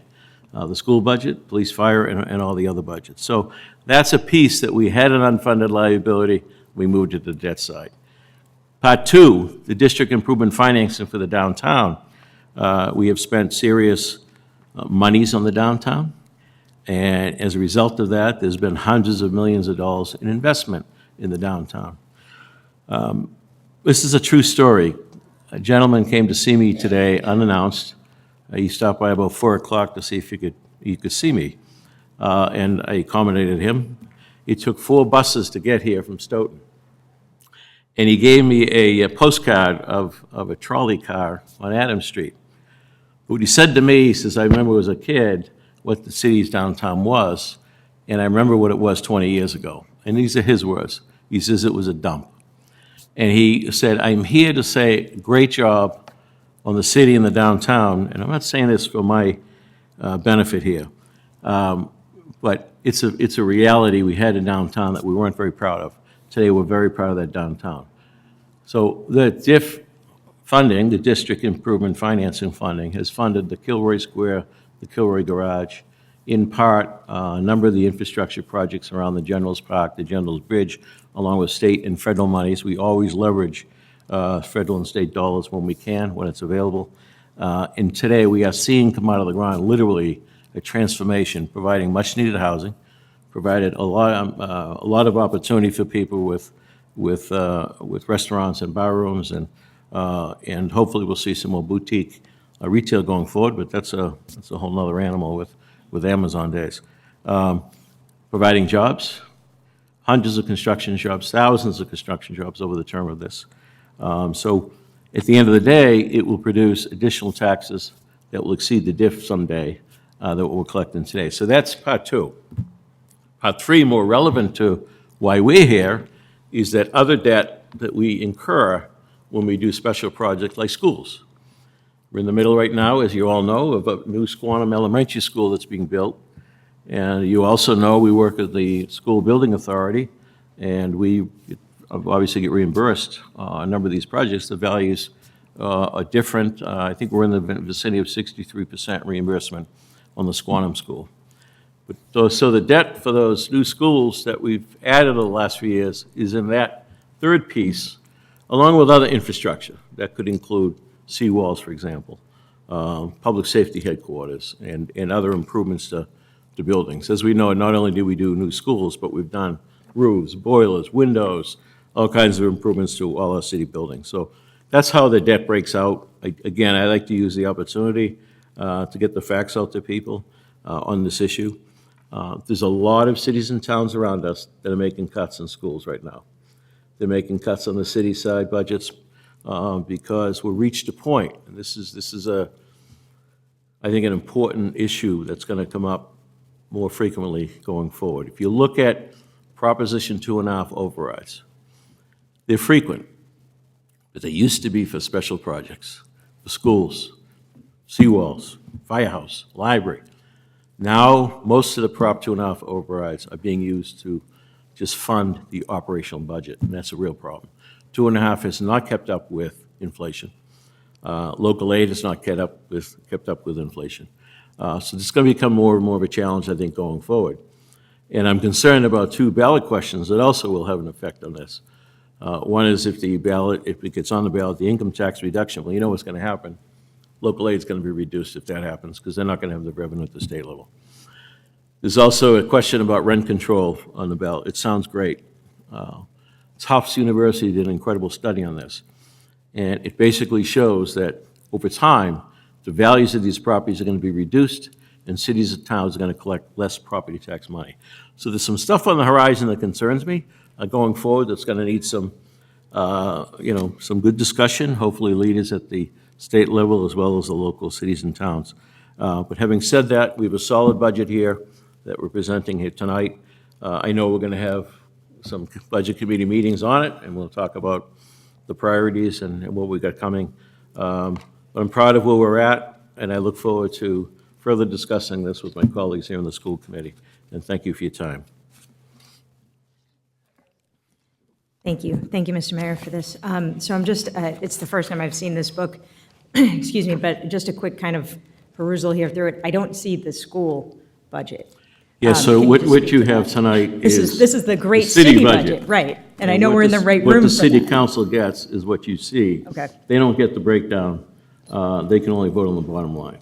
Now, when the school department presents to the city council, then they will share the breakdown. But I know the superintendent's team will present us with some options in the upcoming budget meetings, so. That's what I was going to ask, when... I only just shared this so you get a picture of the entirety of the city, what's going on. So. I got you. I just wanted to make sure for the people watching at home that they don't think that we're looking at the school budget. Mm-hmm. And just a timeline for that, that's coming obviously in the next couple weeks, right? It'll be most likely, I think, the first week in June. Is that when May 20th. Oh, I'm sorry. May 20th meeting? May 20th. May May 20th. May 20th, great. Yeah. Thank you. Okay, thank you. Next on the agenda, we have fiscal year 26 third quarter budget review. I have Mr. Adam Conlon to come to the open forum mic. Good evening, everyone. It's great to be with you for the first time. I'll go ahead and provide a high-level overview of where we stand financially as of the third quarter, March 31st. Overall, the district remains in stable and positive financial position at this point and throughout the rest of this fiscal year. As a general overview, the fiscal year 26 budget of $146,734,627 had an increase of $4,198,160 over the previous year's budget, making this another budget building year. The mayor's appropriation was $138,384,627, or a 3.13% increase. Projected circuit breaker funding was budgeted at $8.35 million, which was a $1 million increase over the previous fiscal year.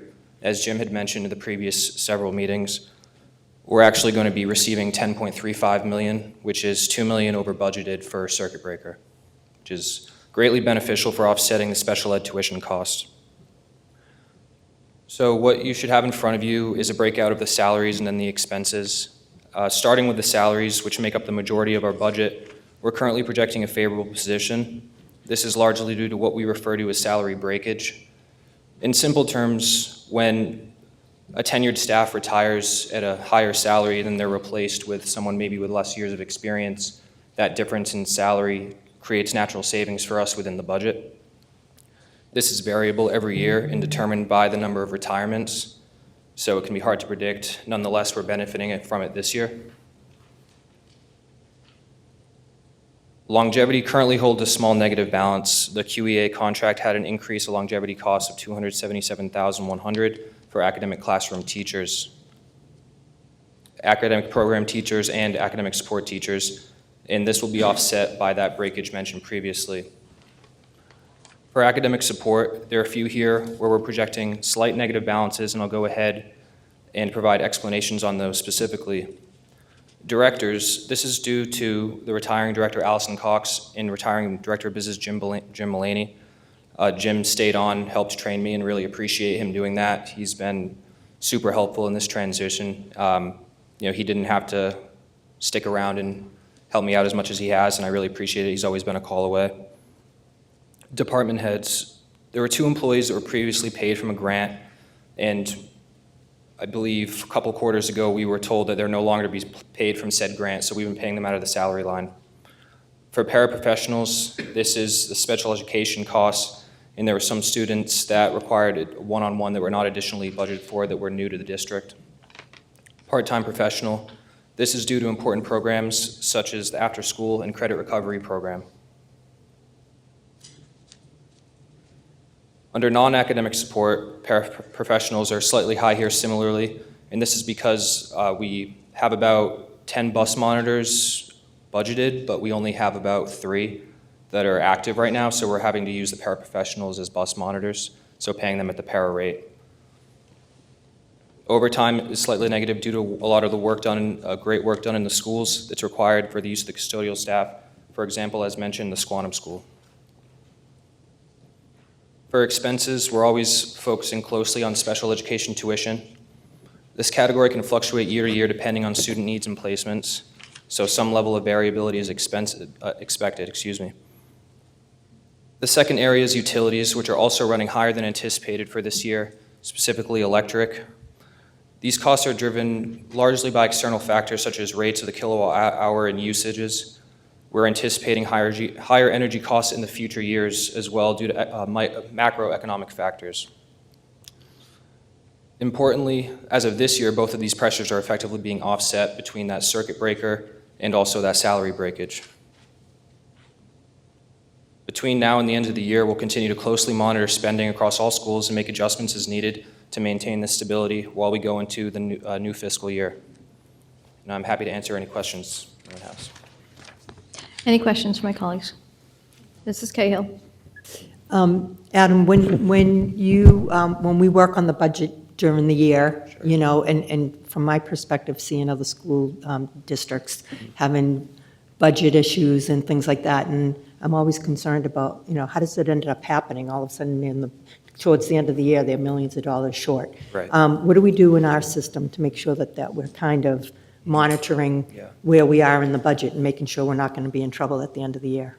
Yeah, that's a great question. I think some of the processes that were in place when I joined to make that really easy, we have a weekly meeting with the leadership team, Superintendent Mulvey, Dr. Perkins, and as well as Joe Poulin. We meet every single week, and basically what we do is Munis is the software that has all the transactions, and we export a year-to-date budget report, and it basically shows everything that's been expend through that exact day, and it also gives us percentages of remaining.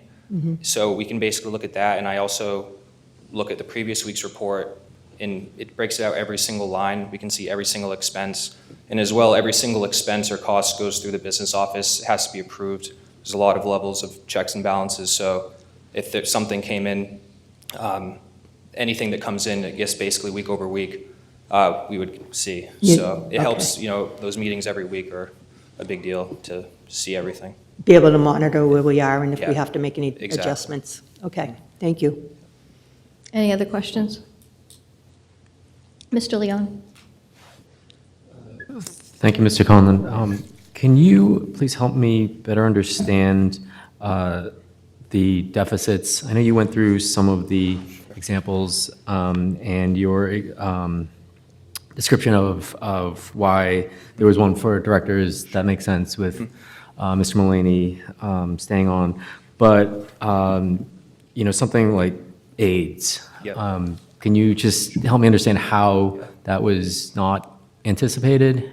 Definitely. I think that ties along with the special ed tuitions as well. So say there's a student that comes in from another district, and then we're forced to take on that tuition, that student might also need an aide, a one-on-one. So then we would have to take on that cost as well that wasn't previously budgeted for.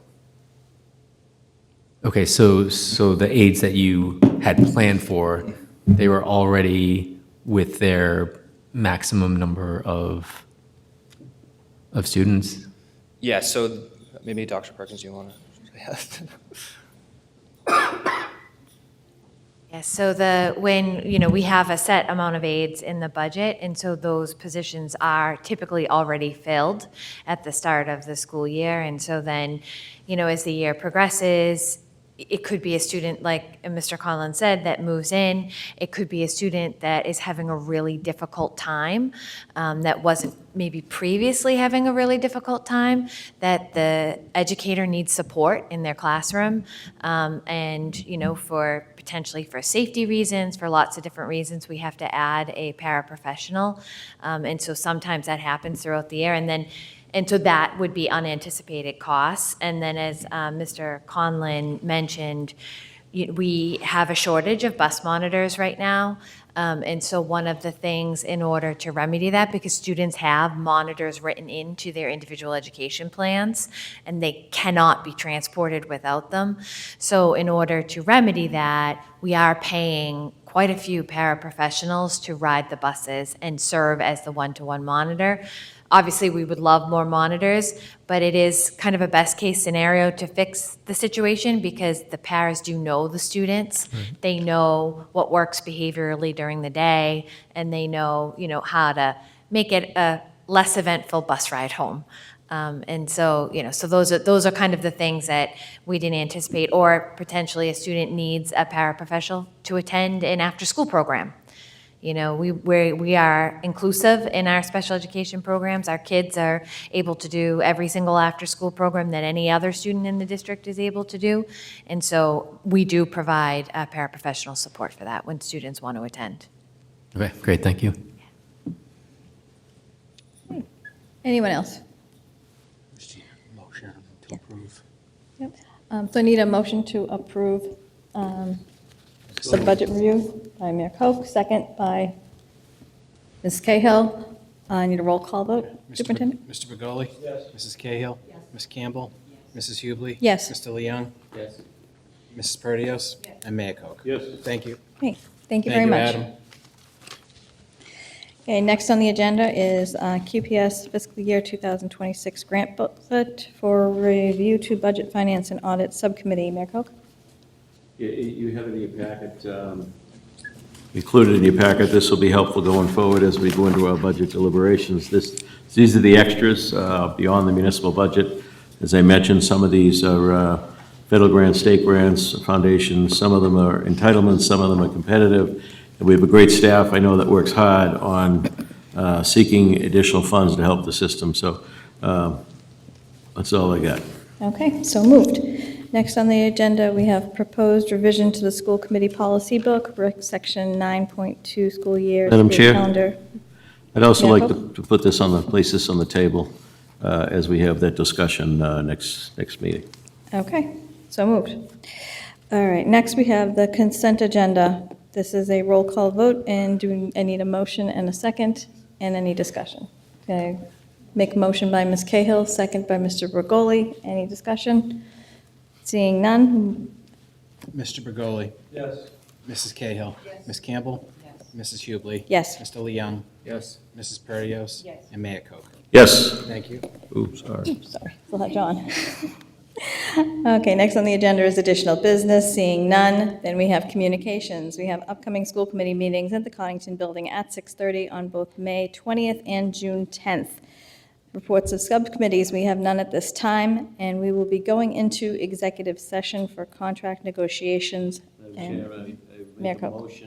Go into executive session for the purpose of contract negotiations with the caveat that we will not be returning to regular session. Okay, I have a first, do I have a second by Ms. Cahill? Roll call vote, please. Mr. Begoli? Mrs. Cahill? Ms. Campbell? Mrs. Hubley? Yes. Mr. Leung? Yes. Mrs. Perdios? And Mayor Koch. Yes. Thank you. Okay, thank you. I have a motion to adjourn. Motion by Ms. Cahill, second. All in favor. Have a great night. Thank you so much.